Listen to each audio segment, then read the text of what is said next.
आतापर्यंत आपण मॅथ्स 1 मधील sets and real number, maths 2 मधील basic concepts in geometry and parallel lines असे चॅप्टर्स कंप्लीट केलेले आहेत. या सर्व चॅप्टर्स मधील सर्व व्हिडिओच्या लिंक आजच्या या व्हिडिओच्या डिस्क्रिप्शन मध्ये दिलेल्या आहेत. आज आपण ट्रायंगल या चॅप्टर मधील perpendicular bisector theorem and angle bisector theorem पाहणार आहोत. परपेंडिक्युलर बायसेक्टर थिअरम बघूया आपण. हा जो थिअरम आहे तो दोन पार्ट्स मध्ये आपल्याला बघायचा आहे. जसं आपण स्टेटमेंट आहे त्याचा कॉन्व्हर्स बघतो तसंच part 1 every point on the perpendicular bisector of a segment is equidistant from the end points of the segment. Every point on the perpendicular bisector of a segment. आपण व्हेरीफाय करणार आहोत. हा segment AB काढलेला आहे.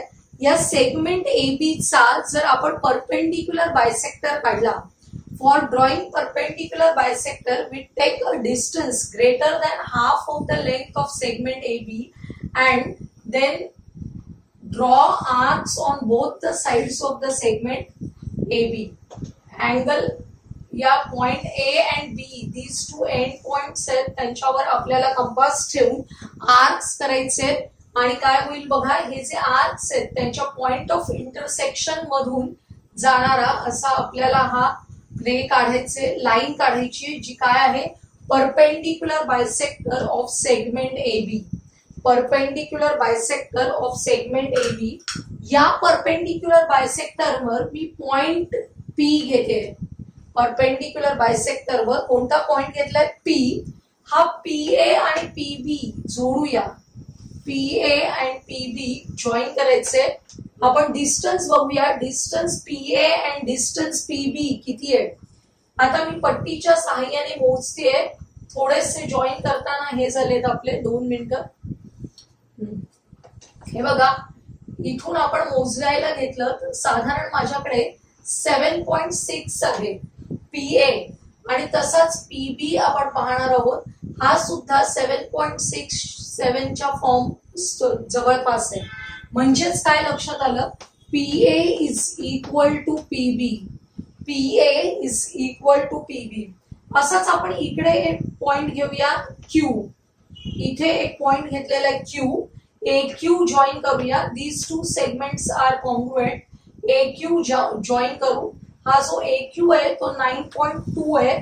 आता तसाच इकडे BQ join करायचे. तुमच्या लक्षात येईल BQ सुद्धा 9.2 आहे. म्हणजेच AQ is congruent to BQ. Congruent आहे याचाच अर्थ काय, distance of point P from the end points of the segments are equal. म्हणजेच point P and Q are equidistant from the end points of the line segment AB. आणि हेच आपल्याला part 1 मध्ये सांगितलेलं आहे. Every point on the perpendicular bisector. आपण इथे दोनच पॉइंट्स घेऊन दाखवलेत. आपण जर इथे R हा तिसरा पॉइंट घेतला तरी सुद्धा AR is congruent to BR होणार आहे. त्यामुळे every point on the perpendicular bisector is equidistant from the end points of the segment. हे आपल्याला पार्ट 1 मध्ये सांगितलेलं आहे परपेंडिक्युलर बायसेक्टर थिअरम. आता सेकंड पार्ट म्हणजेच कॉन्व्हर्स ऑफ दिस स्टेटमेंट काय बघा, any point equidistant from the end points of the segment lies on the perpendicular bisector of the segment. आता मी इथे काही पॉइंट्स काढलेले आहेत. हा पॉइंट P आहे समजा, हा Q आहे. इथे आपण MN हा सेगमेंट घेऊया. लाईन सेगमेंट MN घेतलेला आहे आणि इथे पॉइंट्स काढलेले आहेत P Q. इथे हा आहे R, हा आहे S. हे पॉइंट्स असे आहेत की PM is equal to PN. PM is equal to PN. त्याचप्रमाणे इथे QM इज कॉन्ग्रुएंट टू किंवा इक्वल टू इथे आहे PQN. इथे आपण खाली पण बघूया MS is congruent to NS. NR is congruent to MR. असे आपल्याला जर दिलेले असतील तर these 4 points lie on the perpendicular bisector of segment MN. असा आपला सेकंड पार्ट सांगतो. असे जर इक्विडिस्टंट पॉइंट असतील P, Q, R, S, these points are equidistant from the end points of the line segment, then these all points lie on the perpendicular bisector of the segment. बघा, हा जो आपल्याला segment line मिळाली ही कशी असते? It is a perpendicular bisector of segment MN. अशा प्रकारे हा पार्ट 2 आहे. याचाच आपण कॉन्व्हर्स पाहतोय पार्ट 2 मध्ये. लक्षात आलं असेल. याच्यावर बेस एक्झाम्पल्स तुम्हाला येतात. जर PA length PA is equal to 4 centimetre आणि तुम्हाला सांगितलेलं आहे line L is the perpendicular bisector of segment AB. PA is equal to 4. Find PB. काय लिहिणार आपण? PA is equal to PB by perpendicular bisector theorem. Therefore PB is also equal to 4 centimeter. या टाइपचे 1 मार्काचे 2 मार्काचे examples आपल्याला परीक्षेला येतात. त्याच्यासाठी हे थिअरमचं नाव आहे ते तुम्हाला लक्षात ठेवायचे, रिझन लिहायला. Perpendicular bisector theorem. आता आपण अँगल बायसेक्टर थिअरम बघूया. अँगल बायसेक्टरचा अर्थ तुम्हाला माहिती आहे, the ray which divides the angle into 2 equal measures. लक्षात येत आहे.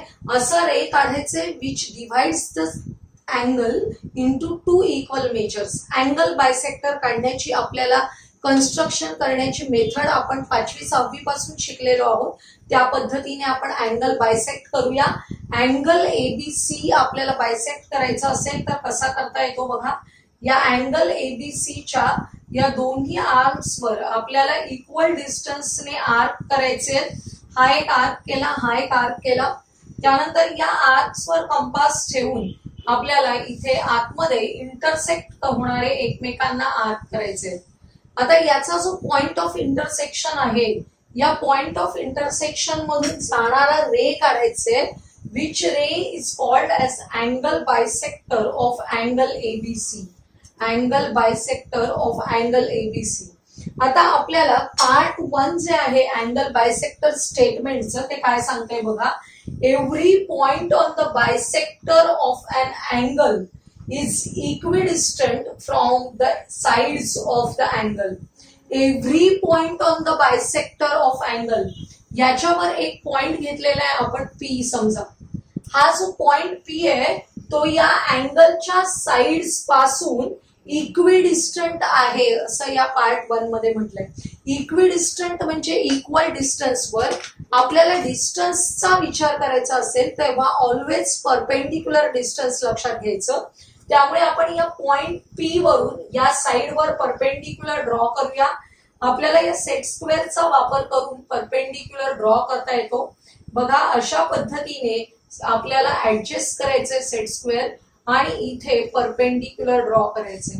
हा पॉइंट P मधून आपण कुठे काढलेला आहे? Perpendicular to side AB. त्याचप्रमाणे इथे आपल्याला परपेंडिक्युलर ड्रॉ करायचे. P मधून साइड BC वर हा परपेंडिक्युलर ड्रॉ केला.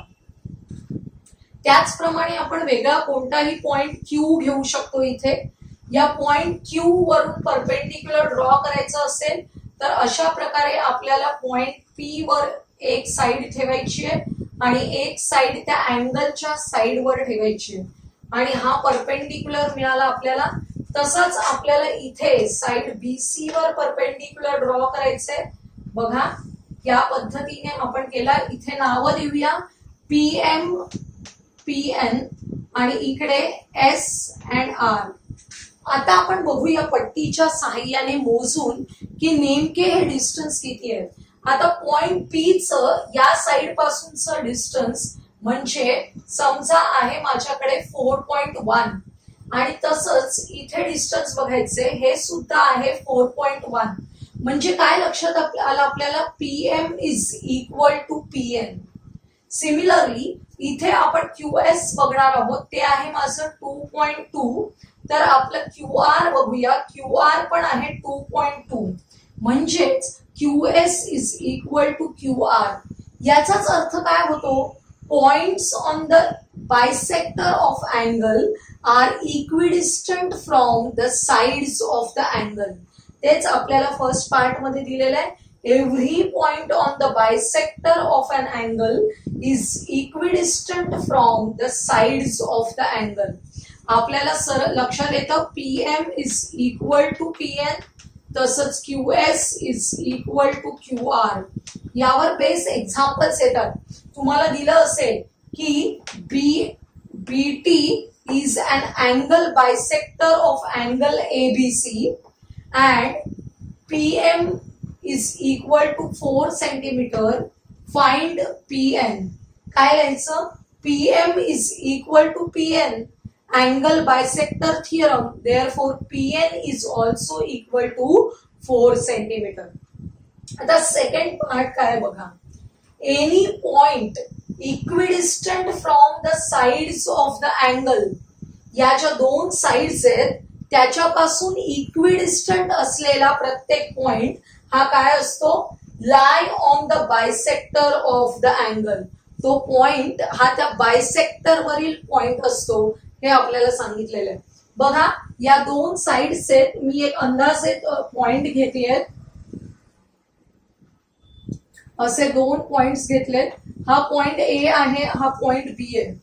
हा जो पॉइंट A आहे आणि पॉइंट B आहे, हे जे पॉइंट्स आहेत ते आपल्याला ऑलरेडी दिलेले आहेत की points are equidistant from the sides of the angle. These points are equidistant from the sides of the angle. Distance म्हटलं की परत आपण अशा प्रकारे परपेंडिक्युलर ड्रॉ करतो, हे लक्षात घ्या.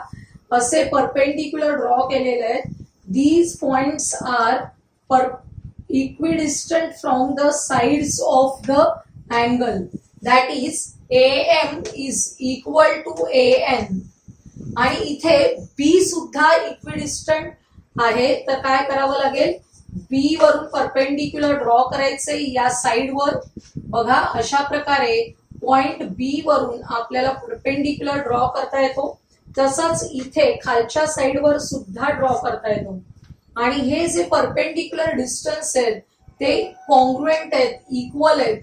अशा प्रकारे जर आपल्याला दिलेलं असेल, इथे नावं देऊया आपण, नाही SR डबल आहे ना, S आणि T. तर any point equidistant from the sides of an angle. Point A and B are equidistant from the sides of the angle. Then these points lie on the bisector of the angle. या points मधून जाणारी जर line काढली तर ती line काय असते, bisector of an angle. ही जी लाईन आहे ती या अँगलला काय करते, बायसेक्ट करते. असा सेकंड पार्ट आहे. थोडक्यात या फर्स्ट पार्टचा हा काय आहे, कॉन्व्हर्स आहे. हे दोन थिअरम जे आपण बघितले त्याच्यावर बेस आता आपण एक्झाम्पल्स बघूया. फर्स्ट एक्झाम्पल बघा, in the figure point A is on the bisector of angle XYZ. Point A is on the bisector of angle XYZ. AX is equal to 2 centimeter. AX is equal to 2 centimeter. Find AZ. आपल्याला काय सांगितलंय, AY is a bisector. बरोबर, हा bisector आहे. Bisector असेल तर आपला angle bisector theorem काय सांगतो, every point on the angle bisector is equidistant from the sides of the angle. याचाच अर्थ AX जर 2 सेंटीमीटर असेल तर AZ ऑल्सो किती असणार आहे, 2 सेंटीमीटर. डिस्क्रिप्शन कसं लिहायचं, point A lies on the bisector of angle XYZ, therefore AX is equal to AZ. Reason लिहायचं, angle bisector theorem. Therefore AX is equal to 2 centimeter given. Therefore AZ is also equal to 2 centimeter. This is our answer. अतिशय सोपा 1 ते 2 मार्काचा प्रश्न आहे. याच्यामध्ये हे जे reason आहे अँगल बायसेक्टर थिअरम, हे जास्त महत्वाचं आहे, त्यालाच खरे मार्क आहे. सेकंड एक्झाम्पल बघा, तुम्हाला फिगर दिली आहे. In figure angle RST is equal to 56. Angle RST हा संपूर्ण अँगल आहे. हा संपूर्ण अँगल किती आहे? 56 degrees. PT is perpendicular to ST. PT is perpendicular to ST. PR is perpendicular to RS. And segment PR ही सगळ्यात महत्वाची ओळ आहे. Segment PR is congruent to segment PT. आपण इथे दाखवूया. Segment PR is congruent to segment PT. याचाच दुसरा अर्थ काय होतो? P is equidistant from the sides of the angle. P is equidistant from the sides of the angle. हा त्याचा अर्थ झाला. आपल्याला काढायचं आहे मेजर अँगल RSP. कुठे आहे बघा? Measure angle RSP. फक्त या एवढ्या अँगलचं मेजरमेंट आपल्याला काढायला सांगितलेलं आहे. आता त्याच्यासाठी आपण काय लिहायचंय? Segment PR is congruent to segment PT. याचाच अर्थ PR is equal to PT. That means P is equidistant from the sides of the angle. कोणती प्रॉपर्टी वापरणार आहोत? कोणता थिअरम? Angle bisector theorem. बघा, PR is equal to PT given. Therefore, point P is equidistant from the sides of the angle. Point P lies on the bisector of angle TSR. TSR किंवा RST.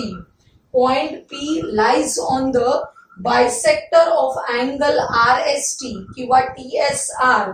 कशावरून? Angle bisector थिअरमचा second part आपण बघितलेला बघा. जर point equidistant असतील sides पासून तर तो पॉइंट कुठे असतो? It lie on the angle bisector. त्याप्रमाणे point P lies on the angle bisector. याचाच अर्थ हा जो SP आहे तो जर अँगल बायसेक्टर असेल तर आपल्याला RSP काढायचंय. RSP किती असणार? या संपूर्ण अँगल RST च्या हाफ. त्यामुळे angle RSP is equal to half of the angle RST. आणि RST चं मेजरमेंट आपल्याला दिलेलं आहे 56. ते सबस्टिट्यूट केलं 56 च्या हाफ म्हणजे 28 डिग्रीज असा आपल्याला हवा असलेला अँगल RSP मिळणार आहे. Measure angle RSP is equal to 28 degrees. म्हणजे इथे आपण अँगल बायसेक्टर थिअरमचा फर्स्ट पार्ट वापरला आणि इथे सेकंड पार्ट वापरले स्टेटमेंटचा. हे तुमच्या लक्षात आलं असेल. आजच्या या व्हिडिओमध्ये आपण परपेंडिक्युलर बायसेक्टर थिअरम आणि अँगल बायसेक्टर थिअरम बघितले. त्यावर बेस एक्झाम्पल्स बघितले. आजचा हा व्हिडिओ जर तुम्हाला आवडला असेल तर लाईक करा, तुमच्या मित्रमैत्रिणींना शेअर करा आणि आपल्या या चॅनलला सबस्क्राईब करायला विसरू नका.